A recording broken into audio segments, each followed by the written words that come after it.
നമസ്കാരം. ഇന്നത്തെ 10 പ്രധാന വാർത്തകളിലേക്ക്. ബ്രിട്ടനിലെ ഹാക്നി റെസ്റ്റോറന്റിൽ എത്തിയ മലയാളി കുടുംബത്തിലെ 10 വയസ്സുകാരിക്ക് വെടിയേറ്റ സംഭവത്തിൽ പ്രതി അറസ്റ്റിൽ.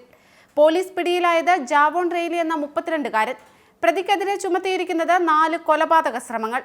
കമല ഹാരിസിന് ഇന്ത്യക്കാരിയാണെന്ന് പറയാൻ മടിയുണ്ടോ എന്ന് ട്രംപിന്റെ അനുയായി ഡോക്ടർ സമ്പത്ത് ശിവാംഗി. മോദിയും ട്രംപും തമ്മിലുള്ള ബന്ധത്തിൽ ഇന്ത്യക്കാർ ആശയക്കുഴപ്പത്തിൽ. മോദി ഭക്തരായവർ ആരെ തിരഞ്ഞെടുക്കണമെന്ന ആശങ്കയിൽ. ട്രംപിനെ പിന്തുണച്ചവർ കമലയ്ക്കായി വോട്ട് ചെയ്തേക്കും. Iran vice president Mohammad Javad Sharif രാജിവെച്ചു.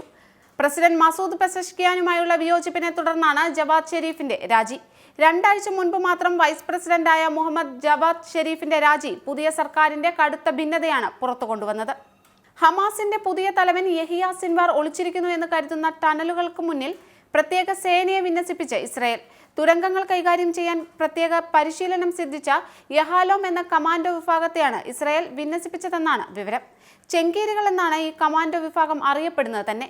ഇത്തരത്തിൽ 7ഓളം ടണലുകൾ നിലവിൽ യഹാലോം യൂണിറ്റിന്റെ നിരീക്ഷണത്തിലാണ്. ഒമാനിൽ വീണ്ടും വിസ വിലക്ക് പ്രഖ്യാപിച്ചു. മലയാളികൾ ഉൾപ്പെടെയുള്ള വിദേശികൾ ജോലി ചെയ്യുന്ന നിരവധി മേഖലകളിലാണ് വിലക്ക് പ്രഖ്യാപിച്ചത്.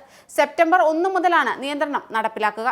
UAPA കേസുകളിലും ജാമ്യം നൽകണമെന്ന് സുപ്രീം കോടതി. അർഹമായ കേസുകളിൽ പോലും ജാമ്യം നിഷേധിക്കുന്നത് മൗലികാവകാശ ലംഘനം.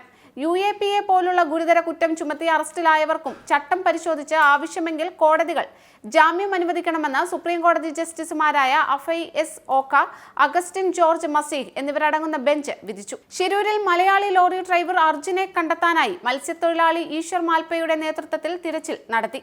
അർജുൻ ഓടിച്ചിരുന്ന ലോറിയുടേതെന്ന് സംശയിക്കുന്ന ചില ഭാഗങ്ങൾ കിട്ടി. ലോറിയിലുണ്ടായിരുന്ന ഹൈഡ്രോളിക് ജാക്കി കണ്ടെത്തി.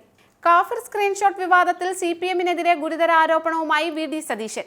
ഭീകരപ്രവർത്തനങ്ങൾക്ക് സമാനമായ CPM-ന്റെ നടപടിയാണ് കാഫിർ സ്ക്രീൻഷോട്ടിന് പിന്നിലെന്ന് പ്രതിപക്ഷ നേതാവ്.